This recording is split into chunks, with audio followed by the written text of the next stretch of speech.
Bonjour, pas d'intro particulière pour cette fois. Je viens juste vous dire que j'ai désormais une page Facebook dont vous trouverez l'adresse dans la description. Sur ce, bonne vidéo. Ces derniers temps, tu sais vraiment faire des intros qui envoient du rêve.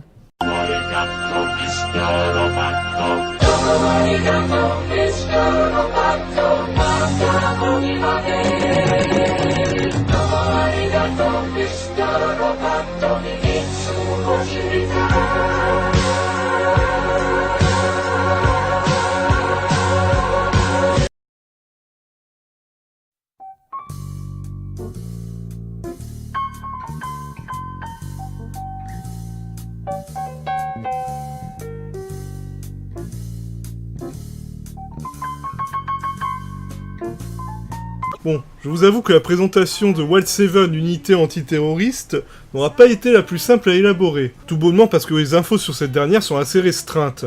En effet, la plupart des sites où je vais piocher mes informations n'avaient même pas le nom du réalisateur ou du studio de réalisation sur leur fiche. Pour tout dire, cette série ne semble même pas exister sur IMDb. Mais voici ce que j'ai réussi à trouver. La série semble avoir été produite par le studio EG Film, studio qui a travaillé sur diverses séries comme Sherlock Holmes ou Slayers, et réalisée par Sumio Watanabe, animateur clé sur plusieurs séries, mais dont la série qui nous intéresse semble être sa seule réalisation. Bah nous voilà bien avancés. Mais ce n'est pas pour autant qu'il n'y a rien à dire. En effet, Wild Seven Hanover, de son titre à l'international, titre que j'emploierai désormais, semble faire suite au manga Wild Seven, manga qui semble très populaire au Japon, puisqu'il a eu le droit à une adaptation live, une adaptation en animé OAV et en film live. Et je n'ai vu aucun de ceux-là. Bah nous voilà bien avancés. Ceci dit, je vous rassure, il n'est pas nécessaire d'avoir vu les précédentes œuvres pour comprendre Wild Seven Hanover. Et d'ailleurs, de quoi parle la série. Dans un futur très proche, un nouveau canal de Panama vient d'être inauguré. Pas de chance, c'est pendant cette inauguration qu'un bateau de croisière se fait prendre en otage par un groupe terroriste. Or, peu de temps avant, plusieurs passagers sont apparemment morts d'une maladie appelée le virus rouge de la Pampa, et les terroristes semblent au courant de cela. Ça cumule. Et ce n'est pas tout, puisque les terroristes découvrent eux-mêmes qu'il y a des bombes dans certains endroits du bateau. Ça cumule vraiment. Parmi les otages se trouve Nagashima, directeur de la Super Japan Construction, une société très importante derrière la construction de ce deuxième canal de Panama. L'entreprise, n'ayant pas confiance envers les autorités locales pour gérer la crise, décide de faire appel à un japonais dénommé Iba et surnommé Japo. Pourquoi Japo?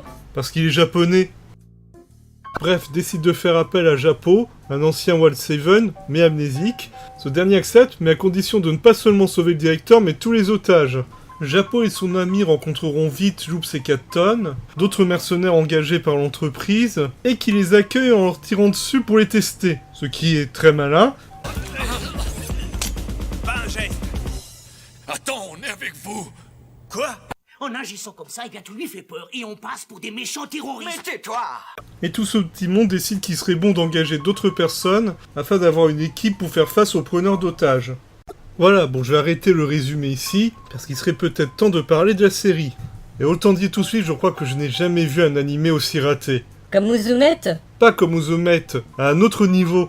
Musumet est un animé raté car il est cru aussi bien sur le fond que sur la forme, et qu'il est clair que les auteurs ne savaient vraiment pas comment la rendre intéressante. Pour Wild Seven Hanover, c'est différent. Il est clair que les auteurs avaient une idée, ils savaient où ils voulaient aller, mais que clairement quand on voit le résultat, il y a eu de gros problèmes dans la production et la réalisation.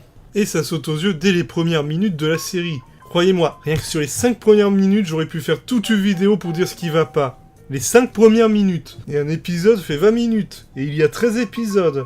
Mais bon, il serait peut-être temps de les évoquer, tous ces problèmes. Le problème que vous avez sans doute remarqué avec le début de cette vidéo, c'est la réalisation. Dieu que c'est moche. Non content d'avoir des dessins de base plutôt disgracieux, la série se permet en plus d'être irrégulière au niveau du trait. L'irrégularité des dessins est un problème que j'ai souvent mis en avant dans différentes séries, comme dans Kashoji où c'était un problème récurrent. Mais Wild Seven Hanover atteint des sommets à ce niveau. Il n'y a pas un épisode qui fait preuve d'une quelconque régularité plus de 5 minutes. Et le plus fort, c'est que comme j'ai dit, le dessin n'est déjà pas terrible à la base. Ce qui fait que cette irrégularité donne que l'on passe de dessins plutôt médiocres à des trucs vraiment dégueulasses. Et si cette irrégularité touchait déjà le trait, ce serait déjà quelque chose. Et le truc, c'est que toute la série s'ouvre de ça. Il semble pas y avoir une direction artistique claire. La série accentuant parfois les couleurs et les ombres de façon injustifiée. et pas pour un résultat très heureux. Mais bon, la réalisation ce n'est pas que le dessin, c'est aussi la mise en scène. Et autant vous dire qu'à ce niveau-là, la série ne s'en sort guère mieux. Wild Seven Hanover se veut une série d'action, et le problème c'est que toutes les scènes qui vont dans cette direction ne fonctionnent pas pour deux raisons. La première, ça vient directement de la réalisation, il y a plus d'une fois des gros soucis de mise en scène pour rendre ça impactant, et l'autre point, c'est que c'est souvent n'importe quoi. La série défie plusieurs fois les lois de la logique et de la physique. Comme là par exemple, on a le personnage de Loops qui fait un saut périlleux, atterrit les mains sur les épaules du motard, arrive à faire un coup de pied, et atterrit en tenant le guidon et en étant en parfaite position pour pouvoir conduire la moto sans s'arrêter. Voilà, logique. Ah, et j'ai pas précisé, mais vous avez dû deviner, la série est plutôt cheap au niveau de ses effets. On devine que Wild Seven Hanover n'a pas dû avoir un gros budget. Enfin, j'espère que c'est ça, parce que sinon c'est encore plus dramatique que je pense. Toujours est-il que c'est ça qui est incroyable, c'est qu'on sent que le studio n'a pas forcément les moyens de faire certaines choses et surtout certaines scènes, mais se permet quand même de les faire, avec le résultat que l'on a. Ah, évidemment, le scénario est en adéquation avec la réalisation. Parce que le pitch de base a beau être très simple, ça n'empêche pas le scénario de partir en vrille. Alors c'est pas constant contrairement à la réalisation, mais ça arrive de façon régulière, mais quand ça arrive, on se demande vraiment ce qui leur est passé par la tête. Et ça va de petits trucs comme une pyramide maya qui sert de planque d'armes, et pas une planque d'armes avec une petite caisse dans un coin. Non, un truc qui pourrait fournir toute une armée. Tandis que d'autres trucs sont tellement gros qu'on se demande comment ils ont pu écrire ça en se disant que ça passerait. Par exemple, Japon insiste pour que l'assaut sur le bateau se fasse en moto. En moto. Voilà. Bon, je vais pas tout vous raconter parce qu'il y aurait de quoi faire, mais au cas où vous voudriez découvrir la série par vous-même, sachez que le final est à la hauteur des espérances, avec une révélation foireuse, le plan du grand méchant de stupidité rarement atteinte, et un climax à la hauteur de la série. Ah, et l'écriture des personnages ne s'en sort pas mieux.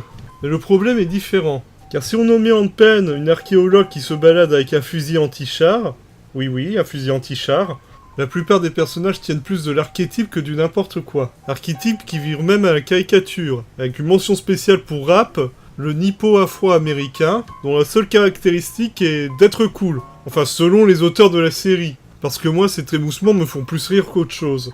Pareil pour Japon. La série s'arrête souvent sur son visage très pensif, pour nous faire comprendre qu'il est vraiment en train de réfléchir à quelque chose de sérieux. Le truc, c'est que c'est tellement poussé que je peux pas m'empêcher de coller autre chose dans sa tête. Notre nom de code, les Wild Seven.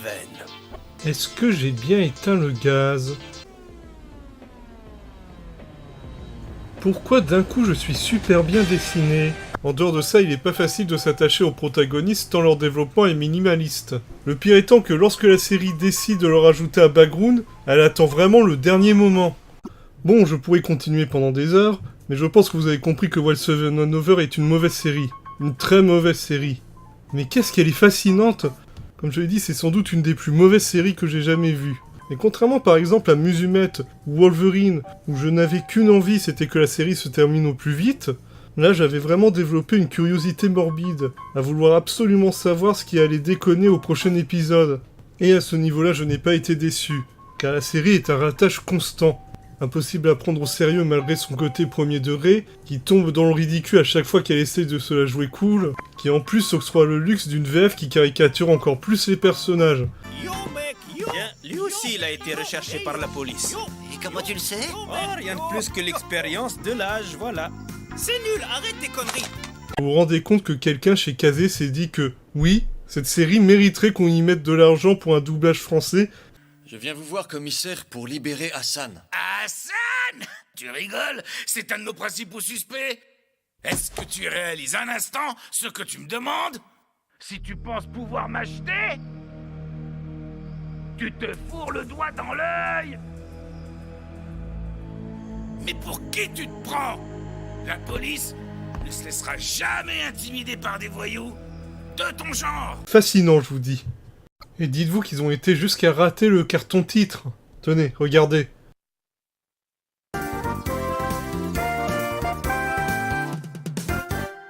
Voilà, musique décalée à l'image, écran noir, et surtout, il n'y a pas de titre. Et c'est comme ça pour tous les épisodes. C'est merveilleux. Le youtubeur Angry Waifu se demandait s'il existait des animes nanars. Pour moi, Wild Seven Hanover est sans doute ce qui se rapproche le plus de cet état. Car je me rendais compte que c'était plus avec un air amusé que dépité que je faisais face à toutes les lacunes que la série me proposait. Après, attention, ce n'est pas dit que ce sera le cas pour tous les spectateurs, et franchement, je ne vous conseille pas de dépenser votre argent dans cette série pour autant. Mais à mes yeux, quelque part, Wild Seven Hanover montre pourquoi j'aime l'animation japonaise. C'est pour sa richesse, y compris dans ce qu'elle a de plus mauvais.